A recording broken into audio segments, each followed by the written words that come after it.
जन्मदिन की झूठी तारीख बनाकर आरएसएस और भाजपा के लोग महाराष्ट्र में छत्रपति शिवाजी महाराज का जानबूझकर इतिहास में गड़बड़ी करने के मकसद से नरेंद्र मोदी को छत्रपति शिवाजी महाराज का और उसके नाम का अवार्ड देने का कार्यक्रम उनके परिवार के द्वारा, शिवाजी महाराज के परिवार के द्वारा करने की कोशिश कर रहे हैं। मगर इसमें अवार्ड देने का मकसद नहीं है, इसमें झूठी तारीख 19 फरवरी की झूठी तारीख को उनके परिवार के द्वारा मान्यता दिलवाना, ये उनका मकसद है।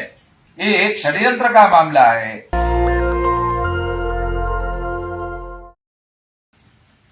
उन्नीस तारीख को हम लोगों ने उदित राज जी के साथ मिलकर ईवीएम मशीन के विरोध में एक आंदोलन घोषित किया था। उस समय मुझे इसकी कल्पना नहीं थी कि पूर्व निर्धारित कार्यक्रम भी पहले से हमने तय किया हुआ है।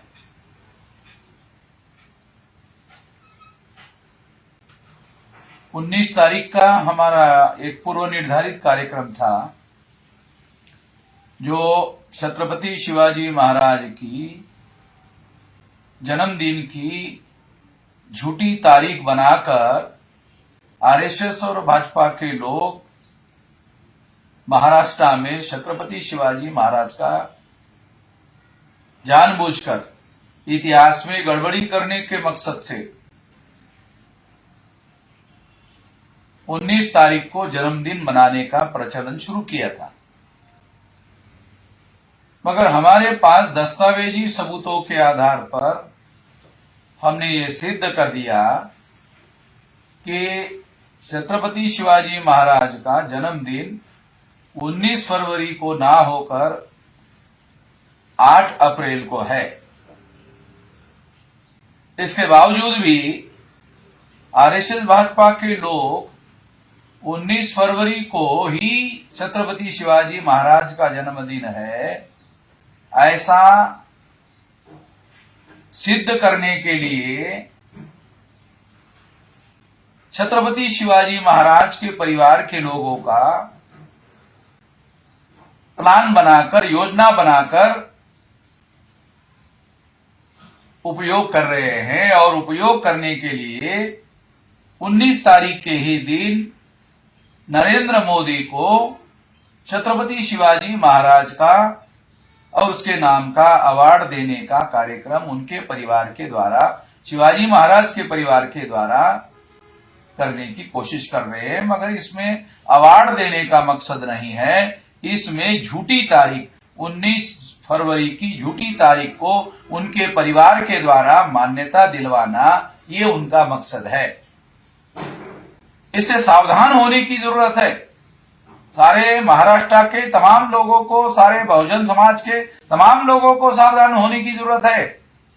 नहीं तो ये तारीख के आधार पर बहुत सारा षड्यंत्र कर सकते हैं और इतिहास की बहुत सारी घटनाओं का घालमेल कर सकते हैं और झूठे कंक्लूजन ड्रॉ कर सकते हैं। इसीलिए ये सारा खेल योजनाबद्ध तरीके से संघ परिवार के द्वारा किया जा रहा है। योजनाबद्ध तरीके से ये प्लान बनाकर किया जा रहा है। छत्रपति शिवाजी महाराज के परिवार के लोग कोई इतिहासकार तो है नहीं जो उनको इतनी सारी बारीकियों की समझ होगी। इसलिए उसके परिवार का इस काम के लिए इस्तेमाल करते हुए आरएसएस भाजपा के लोग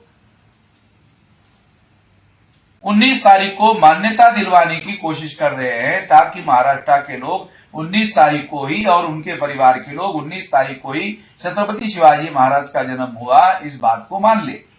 ये एक षड्यंत्र का मामला है।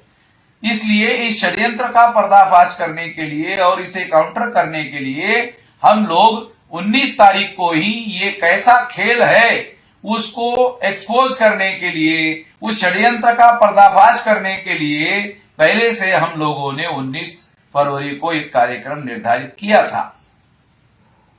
इसलिए वो कार्यक्रम हमने अकोला जिला के एक तहसील में, जहां छत्रपति शिवाजी महाराज ने मुसलमानों के लिए, मुसलमानों को अपनी इबादत करने के लिए एक मस्जिद जो है उन्होंने तामीर करवाई थी, मस्जिद बनाकर दी थी।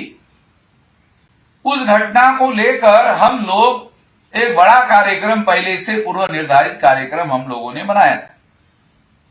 तो ये कार्यक्रम के दिन 19 तारीख को ये पूर्व निर्धारित कार्यक्रम को यथावत रखा जाता है छत्रपति शिवाजी महाराज के संदर्भ में।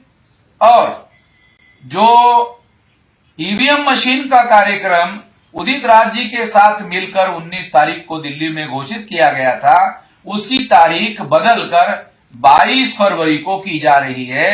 इसलिए सभी लोगों को अनुरोध है, इसमें कुछ दिक्कतें हो सकती है, वो दिक्कतों को दूर करना होगा, क्योंकि हमारे पास जो इलेक्ट्रॉनिक मीडिया का साधन है उसके द्वारा तमाम लोगों को मैसेज कम्युनिकेट किया जा सकता है, बताया जा सकता है, तैयारी की जा सकती है। अभी हमारे पास पर्याप्त समय है। तो अभी इस तारीख को 22 तारीख किया जा रहा है, ताकि हम दोनों लोग मिलकर, उदित राज जी और मैं मिलकर ईवीएम के विरोध में राष्ट्रव्यापी आंदोलन कर सके। इसके लिए योजनाबद्ध तरीके से ये काम किया जा रहा है। इस आशा और विश्वास के साथ मैं अपनी बात यहीं पर समाप्त करता हूं। धन्यवाद। नेशनल दस्तक की आपसे गुजारिश है कि अगर इसको बचाना चाहते हैं तो नेशनल दस्तक को सब्सक्राइब करने के लिए रेड कलर के सब्सक्राइब बटन को दबाएं, फिर बेल आइकन की घंटी दबाएं। नेशनल दस्तक को बचाने के लिए बहुत जरूरी है कि हर खबर को शेयर करें, लाइक करें, कमेंट जरूर करें।